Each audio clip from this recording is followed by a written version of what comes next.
I spent my entire life holding one silent prayer in my heart. A prayer that my son would never face the kind of fate I endured. When my husband passed away, my world collapsed in a single moment. There was no warning, no goodbye, only silence left behind.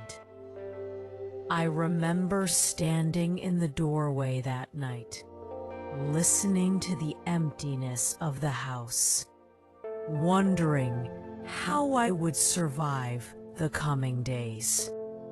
I did not allow myself to cry for long, not because I was strong, but because I had to be. My son was still young. He needed food, education, and protection. And more than anything, he needed a mother who would not break.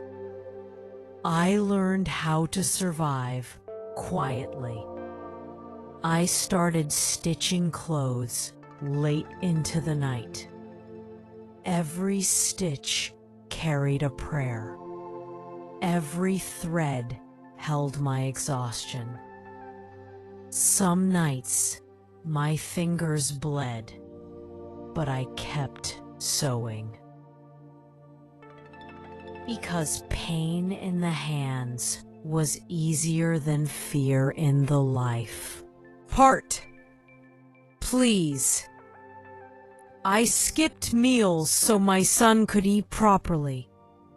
I wore old clothes so he could wear new ones. I never complained, because mothers are not supposed to complain. Pause. People around me often said, "Why are you working so hard? He is just a child." They did not understand. I was not raising a child. I was raising hope.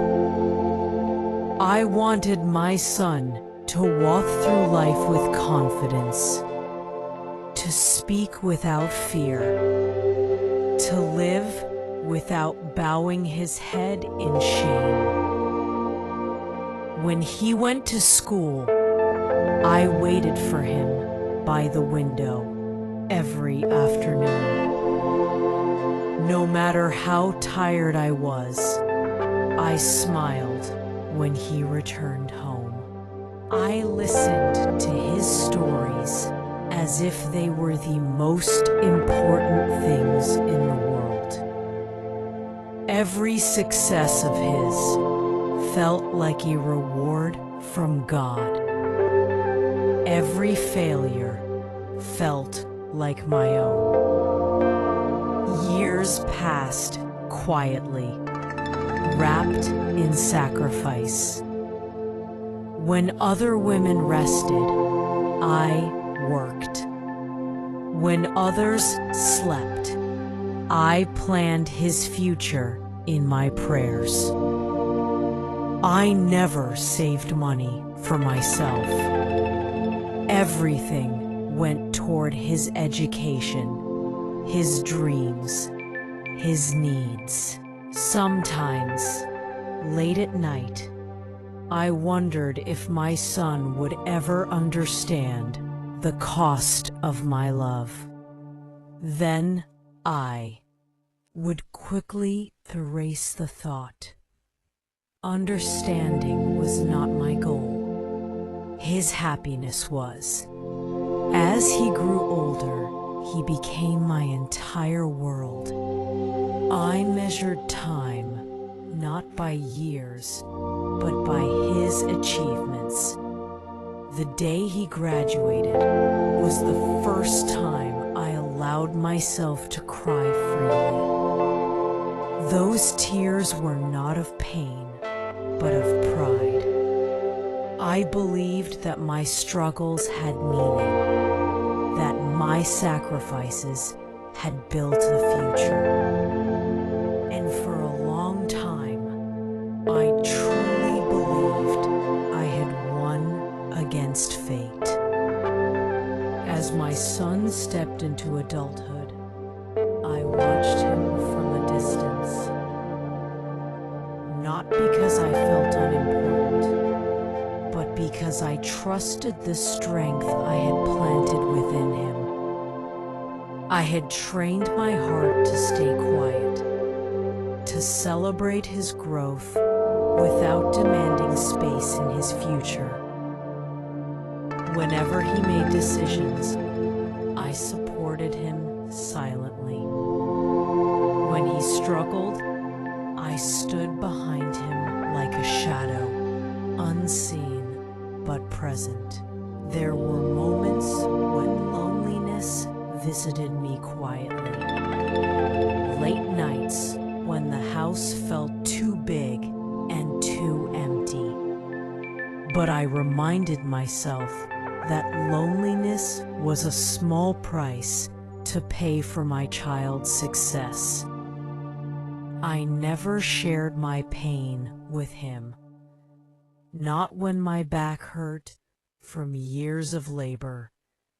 Not when my eyesight weakened from endless stitching.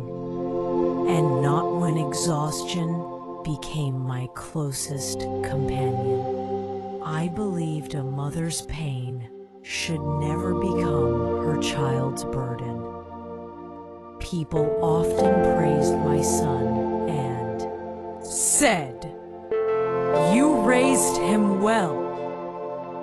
I smiled and nodded, never telling them how many nights I had begged God for strength. How many times I had swallowed tears so my son would never see them.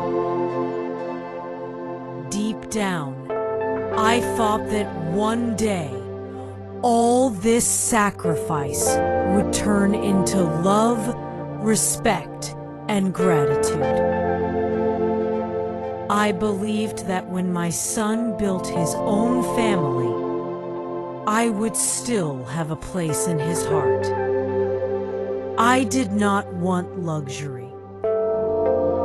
I did not want control. I only wanted dignity.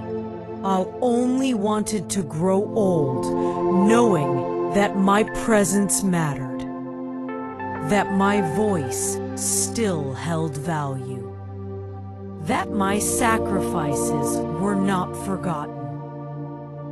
At that time, I had no idea that destiny was quietly preparing a different lesson for me.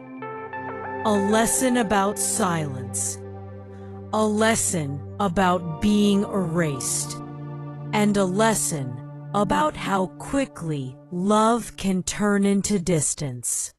But that lesson was still waiting for. At that moment, I stood content, believing I had fulfilled my duty as a mother. I did not know that my greatest test was not raising my son. It was surviving after I was no longer needed. As my son stepped into adulthood, I watched him from a distance. Not because I felt unimportant, but because I trusted the strength I had planted within him.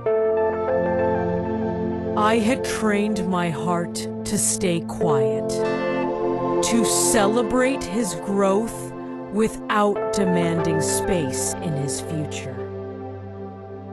Whenever he made decisions, I supported him silently. When he struggled, I stood behind him like a shadow, unseen but present. There were moments when loneliness visited me quietly. Late nights when the house felt too big and too empty. But I reminded myself that loneliness was a small price to pay for my child's success. I never shared my pain with him. Not when my back hurt from years of labor.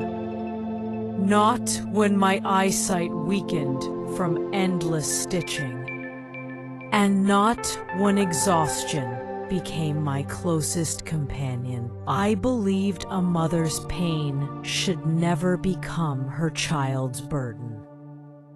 People often praised my son and said, "Even a big man." I smiled and nodded, never telling them how many nights I had begged God for strength, how many times I had swallowed tears so my son would never see them.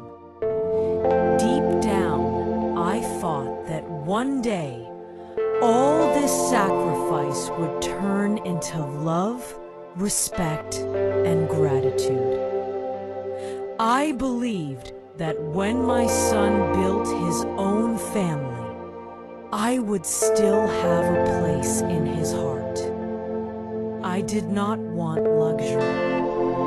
First, I did not want control.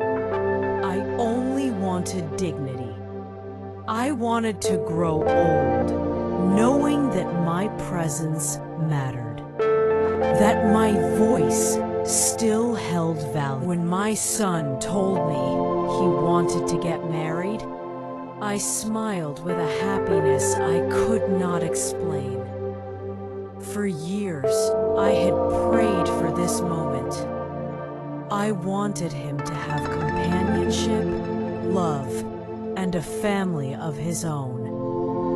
I believed marriage would complete his life. When my daughter-in-law came into our home, I welcomed her with sincerity. I touched her head like a daughter. I made space for her, not just in my house, but in my heart. I gave her my room without hesitation. I moved into a smaller space and told myself, this is what mothers do. At first, everything appeared normal. She spoke politely.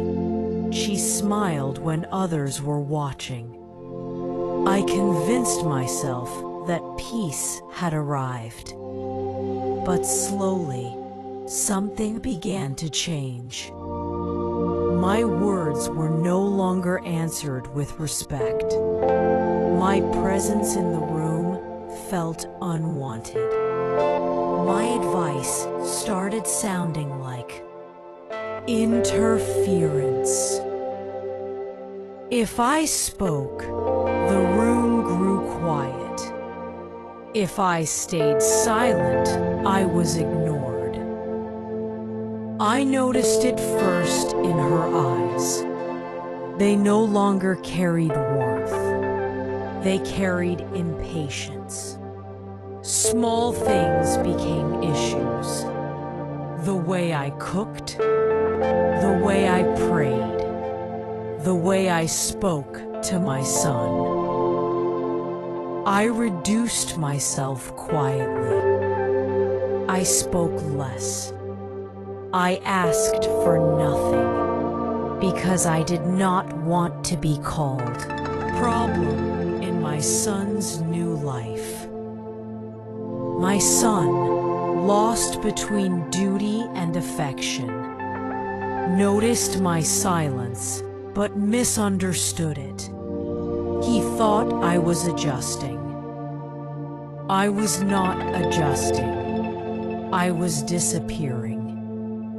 I was disappearing. Some evenings I would sit alone, listening to their laughter from the other room, telling myself that this distance was normal. This is how life moves forward, I whispered. But a mother's heart recognizes rejection long before words are spoken. From the moment I felt it, when meals were eaten without me, when my role in the family slowly vanished, still I held on to hope. I believed time would heal this unspoken tension. I believed love would return. I did not know that the words that would shatter me were already waiting in silence. One evening, she finally said it. There was no anger in her voice. That made it worse. She said calmly, "Mother, now this house belongs to us." I listened quietly. Then she looked away and continued, "Things would be easier if you gave us more space." Space. Such a small word. Such a heavy meaning. I understood immediately. Space did not mean distance. It meant removal. I looked at her face, searching for kindness, but found only firmness. In that moment, I realized something painful. I was no longer a mother in this house. I was an inconvenience. I nodded slowly, because arguing would not bring respect, and begging would not restore dignity. That night, I prayed longer than usual, not for my son, not for myself, but for strength, because I felt the ground shifting beneath my feet, and I knew life was preparing me for a role I had never imagined, being unwanted. I knew something was wrong long before the words were spoken. A mother's heart senses danger before it arrives. The house no longer felt like home. It felt like a place where I was tolerated, not welcomed. I walked carefully. I spoke carefully. I breathed carefully.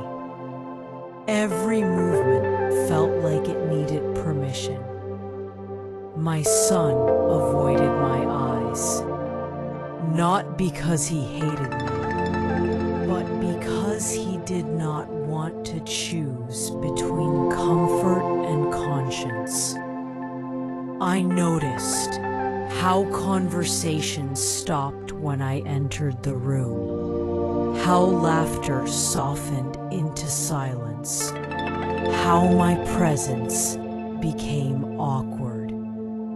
Still, I waited. I waited for kindness to return. I waited for understanding.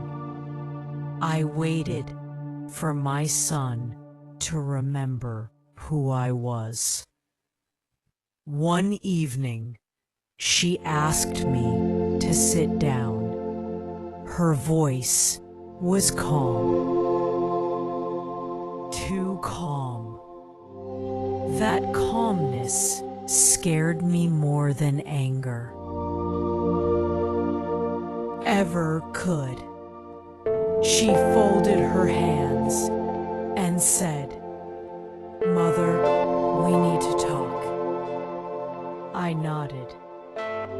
She began explaining things that did not need explanation. How modern families need space. How elders should understand boundaries. How peace requires sacrifice.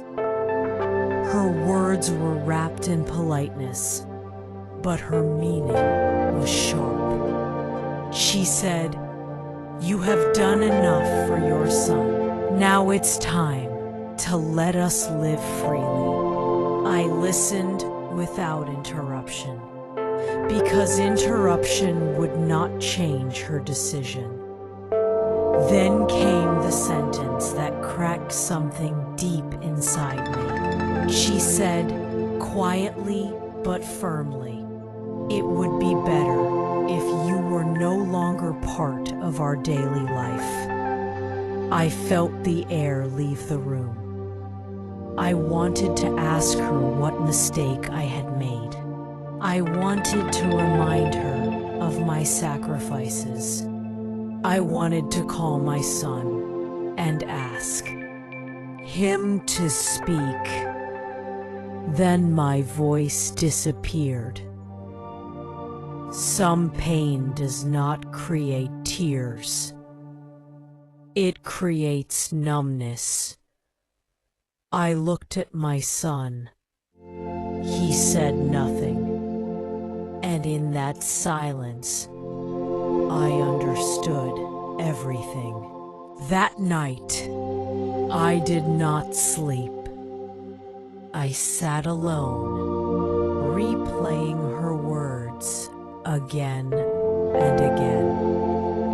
Not to argue with them, but to accept them. I realized something painful but important. Love that has to be defended is already fading. If I stayed, I would become smaller every day. If I spoke, I would be labeled difficult. And if I cried, I would lose my dignity. So I chose silence, not because I was weak, but because I was tired of proving my worth. I packed nothing that night, just folded my thoughts carefully. I prayed quietly and asked God for guidance, not for justice, not for revenge, but for strength to leave with grace. In the morning, I smiled like always. I cooked breakfast. I cleaned the house. No one noticed anything unusual, because the loudest heartbreaks often happen quietly. I did not yet know how my story would continue, but I knew one thing clearly.